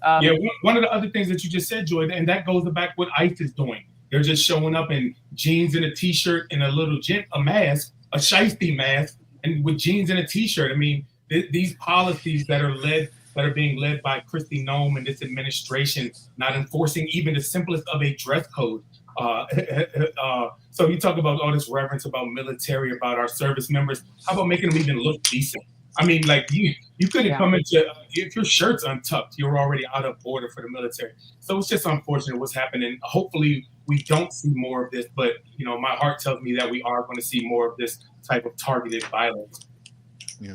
Hey, Joy and Harry, Harry, can you just wait a little bit? Because I want to get to someone who's out in the field, and we'll get back to Harry, and we'll bring Dulce Sloan in as well. But Tara Palmieri is here. Tara is our eyes in the field, Tara, and we don't want to see more umbrella than we see you. I know you don't want to get I know. I'm trying. I just don't want my You're phone in the to New York get wet. rally. Tell us about the New York rally. It's actually like a parade. It feels more like a parade than anything else. Very peaceful, and patriotic, like a lot of American flags, little ones. And I think it was to make a point that, there's obviously a military parade in Washington, but that these, obviously people who are resisting the president and his agenda, you can see from the signs that they too are patriotic people, despite their differences about what patriotism looks like. And I think, you see a lot of signs like pro-Mexico, free Palestine. One of them I got a kick out of, it said, break up with your Republican boyfriend. There's one that says, MAGA is fascist, and it's all over the place. But I noticed a lot of people coming with friends. A lot of rainbows. It kind of seems like it makes up the whole range of the Democratic coalition. People, all different people. I could talk to someone if you want right here. A lot of it says, some of it is a little inflammatory as well, and not even a lot inflammatory. But everybody from all different political persuasion is going to come out. But it's very heavily armed as well. I'm going to show you some of the police officers right here. Hold on. I mean, it's really heavily armed. So I think it'll be mainly contained. And I don't. Where are you marching to? They marched from Bryant Park to where, Tara? I'm sorry, what was that? Where are you marching to? Oh, I'm marching down Fifth Avenue. I'm on 35th and 5th. Okay, here's a sign. How do you say hate in Spanish? Stephen Miller. So there's a lot of trolling going on out here. So I'm really surprised by how many people showed up. It's not like a downpour, but it's not exactly comfortable out here. I'm in my rain boots, and everyone else seems to be just down with that. I've never seen this flag before, but I think you could see "fuck Donald Trump." But all different ages. Oh, I've seen those. Yeah, I've seen that flag. You're like, I have two of them. House. No. Who was that said I have two of them? Was that Naveed? That's Jolly. That was Yeah, Jolly. I think Sarah, the best thing for the movement is as long as it stays, deportized. I think as long as these marches, remain like civil, it's a sign that people can congregate without having violence, and it's a special thing in our country. We should be celebrating, I think. Well, Tara Palmieri, thank you for joining us. Be safe and try to stay dry out there. Yeah, I will. Bringing us those great signs. I'll keep you posted if anything dramatic happens, but Please. I'm hopeful that it doesn't because Thank you. we want Tara. more of this, and Okay, bye. Yeah. Cheers. Bye. Thank you. Back to Tara and Dulcie. Harry and Dulcie. Hello. Hi. Hey, Joy. Take it away, Joy. Miss Joy Reid. Hey, Dulcie, why don't we go ahead and get you to talk a little bit about what this day kind of speaks to you. How does it speak to you? Hello, friends. I am Dulce Sloan. How is everyone? Hello. I think it's very interesting that a draft dodger is having a military parade, and people are showing up. I am very interested that people who served and risked their lives to protect this country would show up to a parade for someone to celebrate his birthday for, service that he didn't even do. The way he's spoken about people in the military, the way he used to speak about John McCain, truly was very interesting. But I think the thing that was so odd to me was I had friends on the East Coast and friends back home that were asking about the riots in LA. And I was like, these aren't riots. They're not riots. And this is coming from other Black people. And so I was like, they're not riots. A riot is when there's civil unrest, when the citizens are attacking, each other, and they're attacking the law enforcement, and they're, tearing things. We've seen riots in LA before. These weren't riots. They were being attacked by ICE. And they're being attacked by the police and by the military. And so but the fact that the Tulsa massacre was referred to as riots for almost 100 years, and that was citizens being attacked by other citizens and by law enforcement. So we have to make sure that the media is using the correct terms for things when we talk about how people are being treated. And so I have family that is, I think, all documented. I think most of my family is documented that I have back, but I don't know. You don't ask the Tia stuff like that. But we all have friends and we all have family that we're all concerned about. But the fact that you're taking, you're going to take people's legal citizenship away to then make them illegal. I guess I don't understand who this is for. I guess I don't understand this because what the same people who will tell you they have ancestors that are from England and France and Germany and Italy, none of those places are America. So the same people that say, my parents came over here a legal way. Your parents and your grandparents came over with Ellis Island. And all Ellis Island was, the United States took a census, saw how many black people were there in this country. And then they said, we need white reinforcements. That's all Ellis Island was they went to Europe and sent boats and said, bring us as many whites as you can, because we're expanding west and we have to make sure it's not black people out there. So you can't come up to me when the United States invited all of these white people in from the late 1800s to the early 1900s. And it wasn't about the legal way. They weren't filling out documents. They wrote their name down and then they went somewhere. So you can't run in this mindset of, well, we did this, we did that. When you have the model minority myth and the way that Asian Americans have been made to become these representatives of what every minority should be doing, but then you're also starting to deport them as well. Well, if they're the model, then why are you kicking them out? And so we have to see what's the next step of things, because I didn't read all of Project 2025 because I don't like to have nightmares. So what is the point of all of this? Because I was talking to my mom about it, and people are saying, oh, it's the way to kick out all of these undocumented people. And she said, yeah, but people aren't thinking about the next step. So if you think about the Midwest, if everybody's lady was on TikTok, she's like, we voted for Trump, but none of our employees are coming in. They're undocumented, and either they self-deported back to their own country, or they're afraid to come to work. So now we can't harvest our grain. They get rid of USAID. You can't harvest your grain. You can't sell to the government. So all of these people voted against themselves. And she said, when he said he was sending undocumented people back, we didn't think he was talking about our employees. Mm-hmm. And that's the main issue. Yeah. They never thought that he was talking about them, but that is the issue with his voters. That is the issue with white people in this country. They never think somebody's talking to them. That is the cognitive dissonance of a lot of the Trump supporters in this country. Stand by. Can you guys stand by one second, please? Jolly, I want to get Jolly back up. Jolly, you had someone. You said you wanted to. Jolly, you there? Wanted to speak to someone who was in the crowd. I don't know if he can hear us because he's texting me. He wanted to talk to someone. Go ahead. Well, his mic is muted. Yeah. Oh, Jolly, put your mic on. We can sort of see your mic, your camera, but we don't hear you.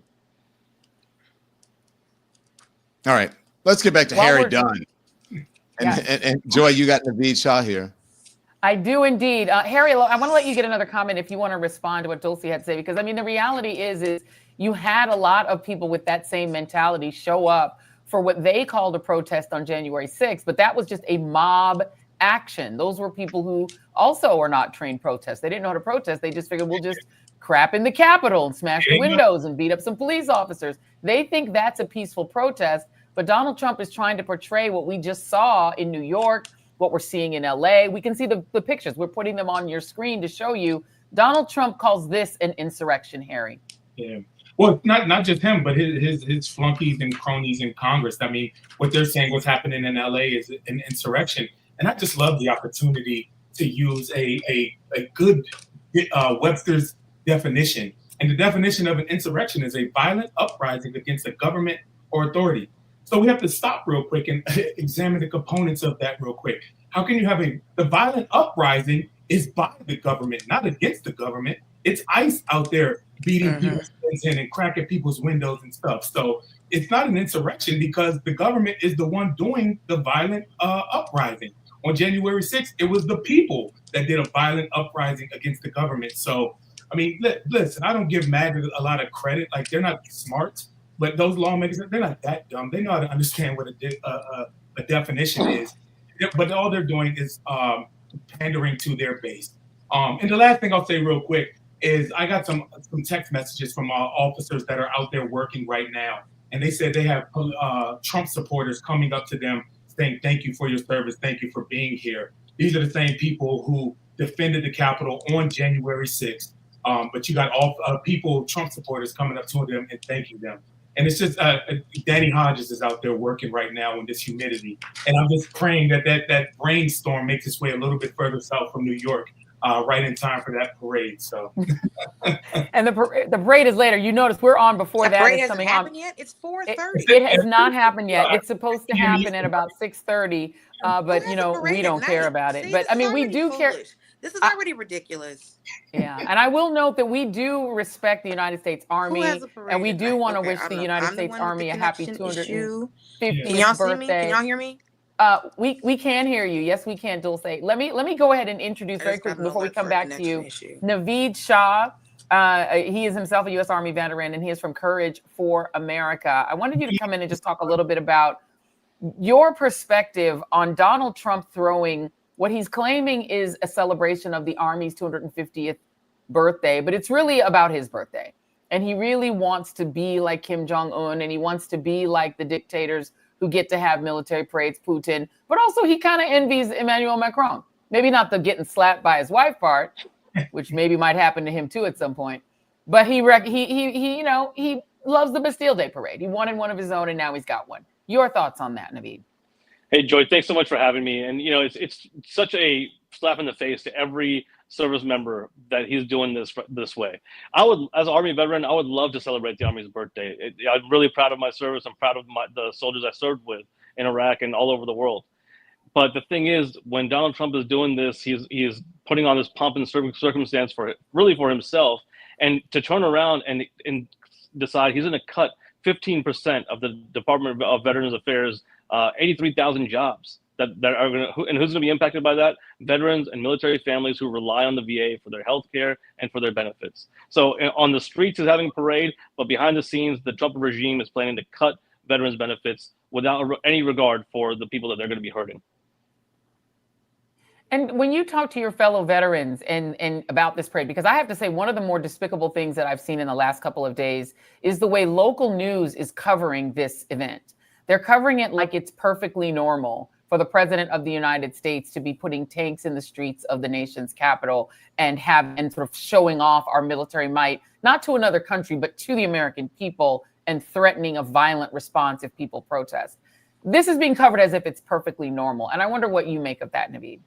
Well, Common Defense recently did a poll of veterans across the country, and we found that even among Republicans and independent veterans, 70% of them across the board do not like this parade that Donald Trump is doing. And more importantly, in light of what's happening in Los Angeles, we're seeing him not just throwing a military parade, but throwing the military at peaceful protesters, putting 4,000 National Guard members, 700 Marines, at least in California so far. And now we know that governors like in Texas and in Virginia are following suit, activating the National Guard to go after protesters. The militarization of the police state against peaceful civilians who are exercising their First Amendment right is a very dangerous prospect. And again, this parade in DC that he's doing today is just a sideshow to what's really happening. Joy, Ruth Ben-Ghiat is joining us as well, American history professor and political commentator, a scholar on fascism, we need her today, and authoritarian leaders. Yes. She's also a professor of history and Italian studies at New York University. Ruth, thank you for joining us. Talk to us about what's happening today. Does this fit the definition of your expertise? Yeah, it's been really disturbing. A third of my book is about military coups, and this kind of totally wildly disproportionate mobilization of force with an infantry battalion of Marines who served in the global war on terror, now on the streets of Los Angeles. And it struck me that one of the reasons for this is that they want to produce images of a domesticated military, and that's the parade, fine, and these federalized National Guard troops and stuff.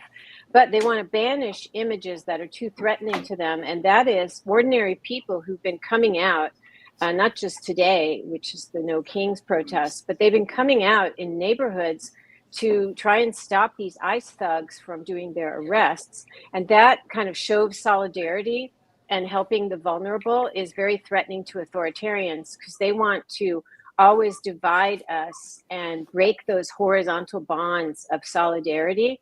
And so that's one reason I think they didn't expect this kind of response among people, which has happened spontaneously all over the nation. And so they've got like this mega force, and they're using Los Angeles as a test case. So stand by, Ruth. I want you to stand by. I'm going to bring in Jolly is out there in the field. Jolly, you said you have someone you want us to talk to, and unmute, please, sir, so we can hear you. Can you see? Go ahead, Jolly. I'm here with Riley. Riley, you want to explain to us? I see you walking. You got the uniform. You got the flag. What's the message? 8 years ago, I graduated from West Point and was discharged, denied my commission because I'm transgender. It's happening again 8 years later. There are 3 cadets from Air Force Academy, another one from West Point that have been discharged because they're transgender, and I'm here to let people know that that's fucked up. It is indeed. I think you said bluntly said. Bluntly said, right, Joy?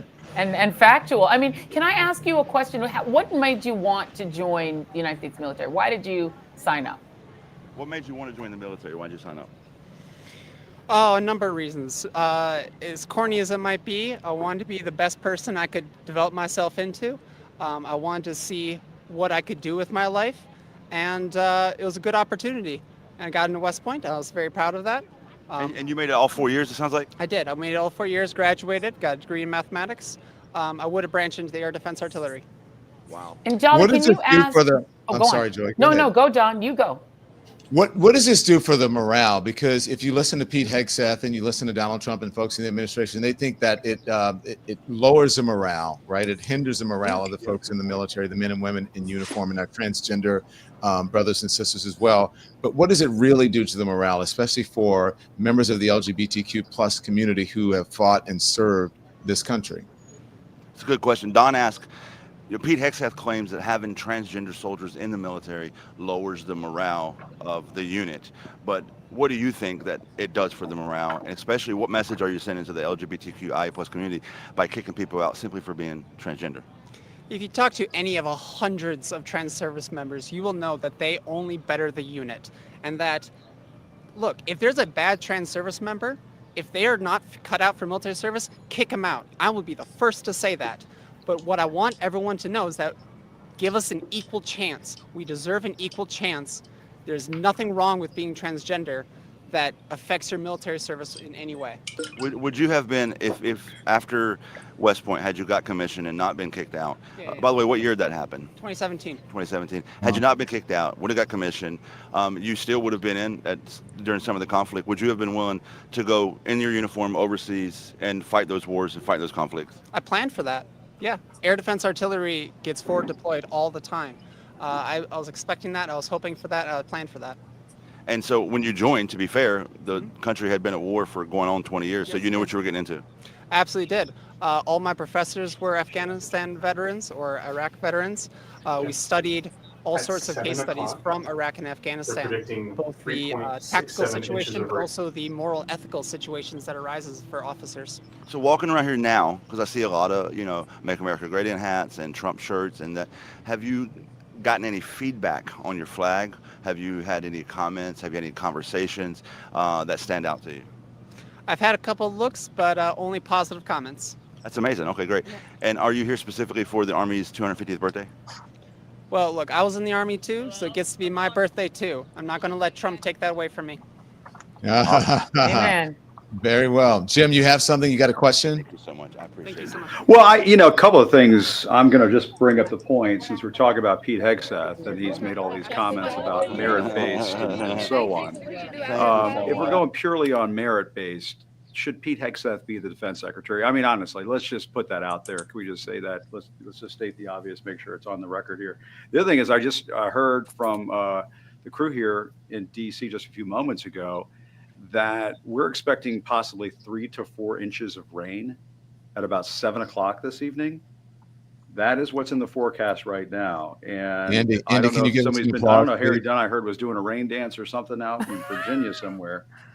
But whatever he did, I mean, Harry, Jim, he's a big I'm guy. not- When he starts rain dancing, maybe that doesn't make the rain clouds start. I'm saying that Indian people can use prayer to cause bad weather, but I'm also not saying that we cannot use prayer because we do commune with Jesus. I'm We not could pray saying too, Joy. We could just come together right now, hold hands virtually. Maybe that's it. There's always a drought, Joy. You can always Little pray divine for rain. intervention. There's always a lawn. It's been warm. You can Won't he do always it? say, my landscaping is just parched. And it's Our not democracy is land. parched. Our democracy is parched. And sometimes he'll just do it. Won't he do it? He will.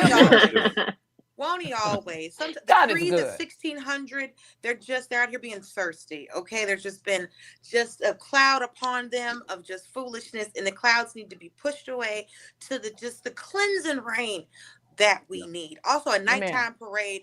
Who in the history of life starts a parade at a PM? We all know parade is an AM situation. What is happening over there? They can't find nobody to turn the tanks on. It don't even make no sense. And keep in mind, don't forget, guys, Donald Trump does not like the rain. Remember that situation in France when he didn't want to go to the cemetery because he was worried that orange stuff on his head was going to get all matted up. You know, it's like a raccoon in a wind tunnel when that happens. Spray hair. His spray hair will come off. His We'll spray have a hair will Giuliani situation. Remember Oh, Giuliani? really? You read my mind that he would have orange stuff rolling down his face, and that would not be pretty. Not cute. Not that any of us are hoping that's going to happen. You said 3 to 4 inches of rain. Is that what you said? That's what we just heard. That's what we just heard. That's the if you trust these weather apps on these phones and stuff, which listen. I mean, we have to. The Weather Service got defunded, so somebody has to tell us something. That's true. Jim has become our meteorologist here. Hey, everybody, That's right. stand by. Storm Andy, front can you moving take across us? the Ohio Valley. Yeah. Can you take us through some of the shots that we have, the pictures that we have up now, Andy, and tell us where we are? Because we're looking at protests all over the country. Some of them have ended, others are still going. I believe this one, is this Philadelphia that we're looking at right now, or is this Los Angeles? Yes, that's Philly. This is Philadelphia. Still going on in Philadelphia. There seems to be a pretty big crowd there. And it looks like they may be outside of, I can't really tell the picture, maybe outside of the museum. What else do we have going on around the country, Andy? Take us somewhere else. Los Angeles, the feed just ended. I'm going to grab a new one. Okay. So, and also it's still going on in Los Angeles. We saw San Jose, quite a bit of people out there. And Joy, it's not, and Jim, it's not just in major cities. We had Jen and Pumps on, and they were in Oklahoma, and it's in small towns. Connecticut, Mississippi, Louisiana, even in red states, you see people from all over protesting today. No kings, no kings, no kings. It's not just no kings. They're protesting. They're pro-democracy and pro-constitution. And Ruth, I would love for you to comment on that, because the thing is, you've said, and we've all interviewed you, and you've talked to all of us on our show, individual shows in the past, about the fact that public and physical resistance is actually an important point of fighting autocracy. How important is it that you've got, as Don said, peaceful protests all over the country, despite Donald Trump's threats that people not protest? No, it's really key, and I think that when we see shots of big resistance abroad, sometimes it's centralized to, like in Warsaw or the capital of Georgia, and I think the future of resistance, including a country the size of the U.S., is going to be decentralized. It's going to look like this. And it's really, really important to be together, because the experience of being together also encourages people to come back again. We have to think of this as one step in a collective movement. We're building it's a new chapter of building a movement. And we shouldn't forget that, like in 2017 with the Women's March, and especially Black Lives Matter, that was the largest protest movement in American history. So we can do this. And the other thing is that we're standing up to show that, tell people that we feel the government, it's not acceptable what they're doing. It's not who we are. And we're kind of, when you come together in public also, you're transforming your individual outrage into kind of a collective moral force. So it's a collective action and bringing your values into action and showing others that they can come out and do it too. So it's really important. Amen. Can I ask Jim a question? Jim, you travel with many presidents. You and I have both covered many inaugurations and presidential events and I can't remember. I just know that I remember during the Obama inauguration, it was just cold as hell. And that sounds weird, cold as hell, because hell is hot. As far as But so then what happens? What is the rain sitch there? What is the backup plan? Do you know in these situations? Well, keep in mind, Don, I remember I covered Barack Obama's first inauguration. I was down there in the National Mall for that. And that was colder than what it was during Donald Trump's second inauguration. Remember when they went inside? Yep. They had to go That's right. inside because, well, you know, he was worried that the crowds are going to be small outside. Oh, I So, was you at know, the if we first go inside the inauguration. arena, the crowds aren't going to be that small. But I think in terms of, I think this is a rain, you know, no rain, whatever happens, weather permitting, you know, they go for it. And I do believe, based on what I've heard, just talking to folks, you know, heading into this, I talked to some law enforcement folks heading into this, there were some concerns about some of the flyovers. What happens with sending the tanks in, sending some of these military vehicles around? How does that work if everything is totally saturated like this? But this is, you know, I don't want to exaggerate, but 3 to 4 inches of rain in Washington, D.C. on a Saturday evening, that has the potential to cause a lot of problems. And I have to assume that the people down on the National Mall, when that happens, people are going to start scattering. They're going to start going under trees and so on. And this is going to be a big mess for Donald Trump. You know, maybe he's And going you to get can't served a take the little tanks. helping a You can't humble take the pie. tanks inside, Jim. You No, can't you take can't. 7,000. It's an estimate of 7,000 troops. my He is God. forced to come to DC rather than do what they normally do with their time. There are supposed to be flyovers. We're talking about them marshaling an armada of tanks, of military vehicles of all kinds. I've spoken with sources inside the National Park Service who said they have unearthed mothballed tanks that don't even run anymore because they're so old. Because he wants hundreds of tanks. Yeah. His dad didn't get him enough The way GI Joes Kim growing up or Jong-un something. Yeah, he wants to make a Kim Jong-un style parade. So Joy, you're you gonna have tanks hydroplaning in the National Mall? Is that what the goal is? It's just to see a And tank keep in mind, they hydroplane shut today? down National Airport. They shut down Yeah. Reagan National Airport for a period of hours today to get all of this set up. Yeah.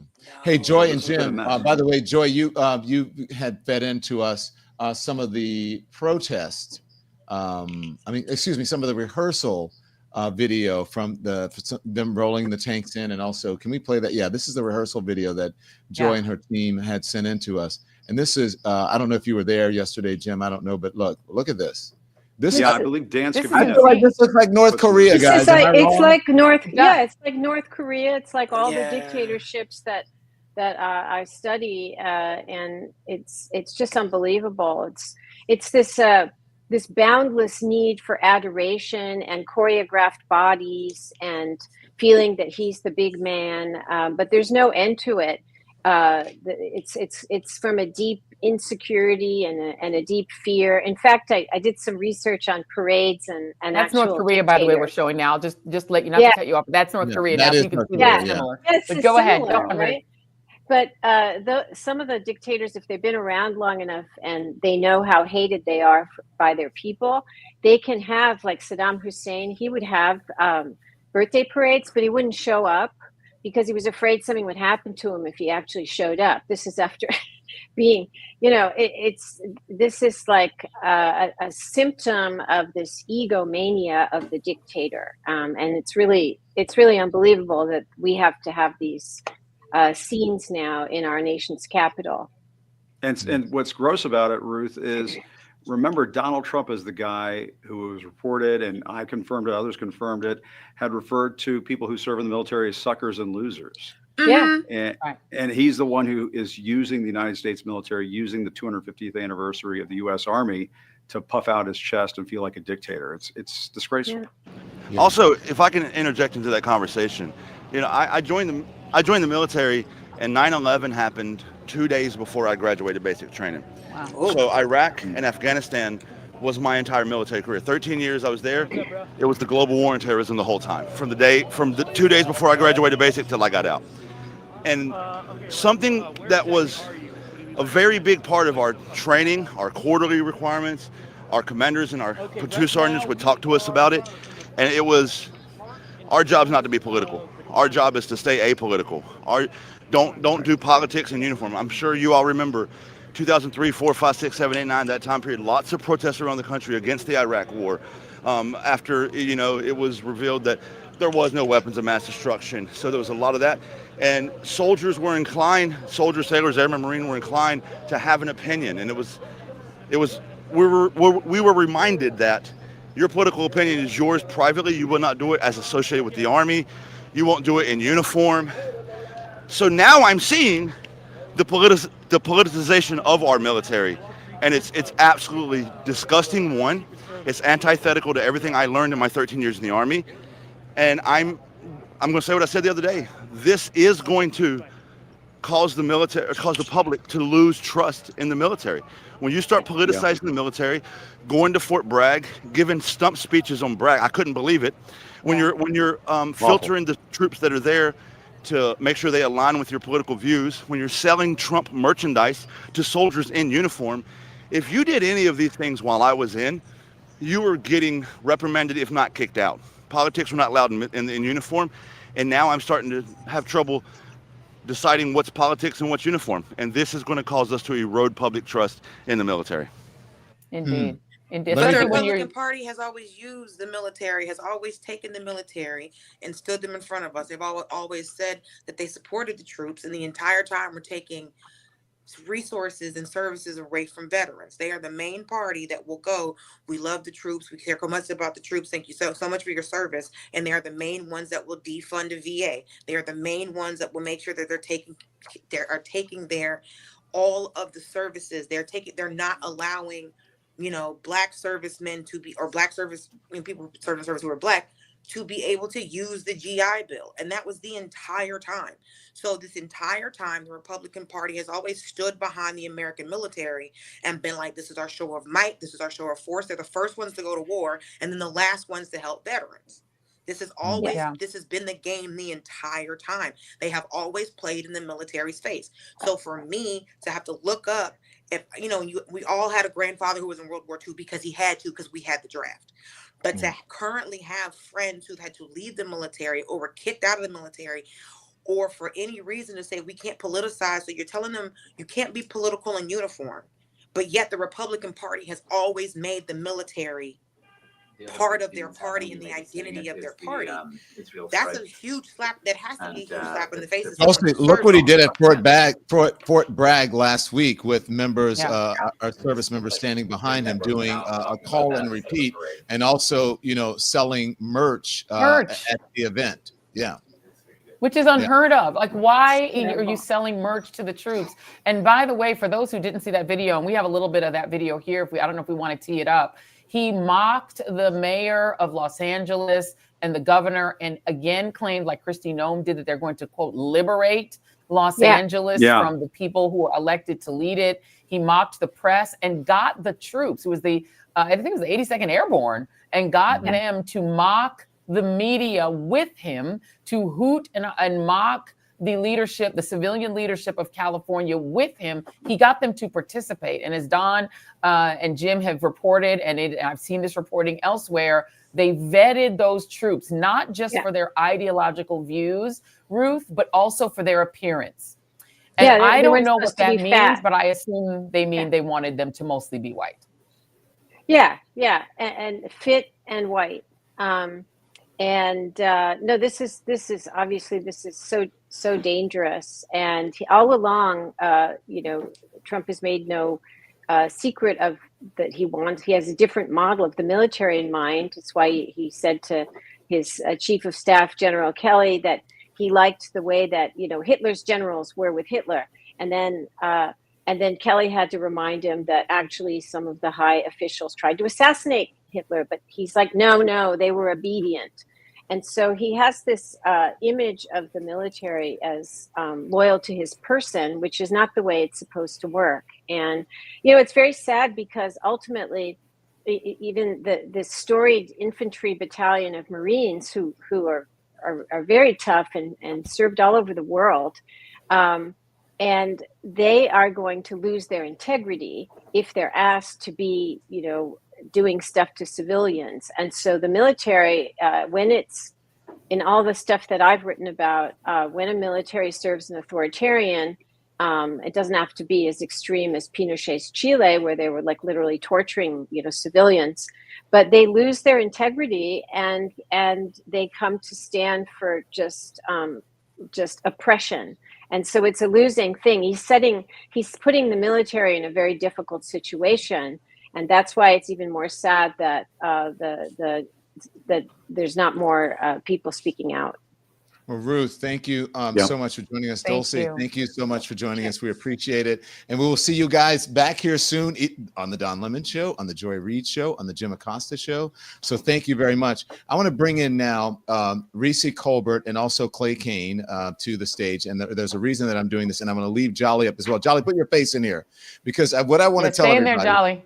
is that you're our correspondent on the scene. We don't want to lose you. I'm here. Yes, I'm here. And I am going to be shameless here and say, you guys mentioned merch. We have a merch store. Our merch store is up and running because that's how we stay viable out here on these streaming streets. So, okay, so go to donlemon.com and check out our merch, or go to our show page on YouTube and you can get our merch there as well. Also, I just want to say, if you are watching us right now, you are watching all independent journalists up on the screen right now. And the reason, the way that we stay, I shouldn't say on the air, the way that we stay streaming is if you support us. So make sure you hit the like button, make sure you subscribe, make sure you become a member. You follow me, you follow Joy, you follow Jim, you follow Clay, you follow Reese, you follow Jolly on our Substack, on our YouTube, on our social media, because we give it to you without corporate influence. We don't have the big corporate support. And so, again, I am shameless. I will tell you, in order to keep the lights on, we need you guys to support us, become a member, follow us. And when we say hit the like and subscribe, it does matter because it affects the algorithm and people become aware of our channels. And let me just tell you, by the way, I've been doing this for over a year now. Jim has been doing it for about 4 months. Joy is new to this. What we're doing right now is extraordinary. We're doing network style coverage in independent media and giving it to you without filtering it through a producer and saying we got to do this, and we don't have to get to the fucking commercial break. Okay. Come on. And so come on. And so we're I know that's right, really feel, Don. Yeah. And so anyways, you guys, I've said my piece. Delicious. Yes. But also, Don, keep in mind. I was going to say to echo your point, Don. What a treat it is to be live with you and Joy at the same time. Yeah. I mean, it really is. I know we kind of talked about this at the top of this, but I just respect the hell out of both of you and the way you guys have just been fighters in this business for some time. And listen, I think we're all kind of made for this moment. And this independent media revolution that's happening in this country right now is made for this moment. This corporate media bullshit where they're, settling lawsuits with Trump. They're paying bribes to Trump. They're getting rid of correspondence because they tweet something in the middle of the night. Yes. And people are tired of this crap. And so the reason why they're going to support you, Don, they're going to support you, Joy, they're going to support me, support Jolly, is because this is changing right before our eyes. The landscape is moving. The tectonic shift is happening as we speak. And I think it's a very healthy thing for this country. It's very much in line with No King's Day. And I think these protests are going to continue. This thirst, this hunger, this craving for independent media, independent voices is going to continue. And so I just wanted to say that because it feels great to me. It's invigorating to me. Like I woke up this morning charged up because I was so excited to be with you guys and doing this today. Well, I have to add my voice to that. I'm sorry. We're going to do this we're going to do our Mutual Admiration Society because look, I could never, listen, just a year ago, even I would not have been able to be on the same screen with Jim and Don because we were at rival networks, right? And the way the network system is set up is that it is this sort of, friendly rivalry, but we were all cool behind the scenes. But what you're getting now is the best of all of the coverage of all of the former networks we used to work with, all of our accumulated journalistic experience, but we can actually now do it together. And we can do it, as Jim said, without the filter of corporate bosses saying that you can't have this guest. I would have loved to book Jolly Good Ginger on my show. I would have probably gotten pushback because they'd say, well, he's from social media. Because I tried to book people from social media and it was always a fight. But now we're finding out that some of the best journalism is actually happening on is one of the best out there. We have Clay who's doing this on radio and independently. And you can take these independent voices and look at this screen right now. You've got on the top of your screen, you've got 3 former cable news heads. And at the bottom of your screen, you have 3 of the best independent content creators in the world. Yes, amazing. And You said Reese, you're Bring them in though, because we do want to hear what they have to say. Yeah, and look, your feed cut out a little bit. We did say she said Reese, but it was when the feed cut out, Reese. But stand by. Jolly wants me. I think Jolly is a guest. Jolly, is that true? You're saying get to him. Stand by. We're gonna get Reese and Clay on it just a second. Go ahead, Jolly. Yep. There you go. Can you hear me? Yeah, we got you. All right, look, I want to show you something. So keep in mind, this is supposed to be a 250th Army birthday parade, right? That's how this was advertised. This is a parade to celebrate the Army's 250th birthday. This right here, this we're in front of, this is the line that you have to go through to get to the parade on general entrance. Look at this. Make sure we get the whole thing, Greg. This is a giant flag that says January 6th was an inside job. It's got another flag here calling J6 hostages. This is 100% Trump propaganda, conspiracy theory memorabilia at the general entrance of what we're being told is merely a parade for the Army's 250th birthday. Wow. Can you talk to any of these folks and ask them about it? Yeah, let's ask. Let's find somebody. Hey, what's going on, man? Do any of you guys have an opinion on this flag here? I'm curious what you think. This is an Army parade. What's the flag mean? I have no idea. Anybody have an opinion on that? Do you think J6 was an inside job? What do you think? I can attempt to speculate. Yeah. You can't attempt to speculate? No? What do you guys think? Do you guys think that this flag is appropriate for Army birthday? What do you guys think? No. No opinion? Silence is compliance? Yeah? It looks like silence is compliance today. It looks like that, you know, although everybody here knows the truth, everybody knows this isn't an Army birthday parade, they're not willing to say it out loud. Jolly, is anybody standing near the flag who might take ownership of putting it there? Any idea? No, maybe I can ask this lady. Do you know what this flag is about here? J6, political prisoners? So J6 were political prisoners? Yes. Do you think that's appropriate to be up at the Army's 250th birthday? Yes, I think it is. Why is that? What do you mean? Why should? Well, so I'm an Army veteran, right? And you're against Trump. So yes, of course. Really yeah. So were you about to ask me if I'm really a veteran? What are you, a liberal? No, I'm a leftist, but what was that? Exactly. So your views are not going to be the same as ours. No, that's fine. We're not allowed to have different views? No, we are.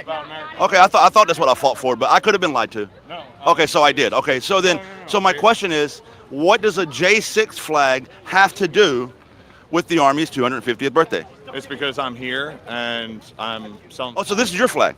Oh, I didn't. Okay, so that answers our question there. So, do you feel like that's appropriate and insult to veterans to fly something like this that has absolutely nothing to do with being in the Army? So, part of the proceeds that I collect today, are going to Bart Scheibele. He is a J6er. Got it.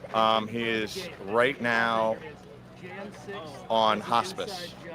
He's about to die. After this, I'm going up there to see him. Yeah. Okay. That nobody wants to see anybody die. I get that. But what does this have to do with the Army's birthday? I'm an Army veteran and I'm insulted by it. So I'm asking you. Great. And I talked to 100 vets. Yeah. And I said, hey, listen. Yeah, we're not a monolith, of course. And does this insult you? And every single person besides yourself. Right. So I'm 101, and 101 said it does. But I'm asking you. So did you serve? Okay. Did you serve? No. Okay. So then you couldn't even understand why a veteran would be offended by it. Well, so I don't care. I wasn't there with the 100 people you asked. It's a great way how you have an interview. You ask a question, you don't get an answer, and then you just answer your own question. So goodbye. What are you, Jolly? I got a question for that guy. If he's still listening, why does he think January 6th was an inside job? It's Jim Acosta. That's Jim. I apologize. Jim, go ahead. Why do you think January 6th is an inside job? We all Why saw do you what think happened. the Gen 6 is an inside I know job? January 6th was an inside job. We're asking how do you know? My discovery, for one. Interesting. How? There were What's the permanent discovery? protests at. Oh, you can get my discovery. Here you go. It's live. No, it's tell on us a Google now. Drive. Tell us now. Tell us what the We don't discovery. need a Google You want my Drive. discovery? I'll give it to you. I'll give it to you just right tell now. us. Yeah, go ahead. You're talking No, to it's tens of thousands of people. Just tell My us now. discovery was 1.75 terabytes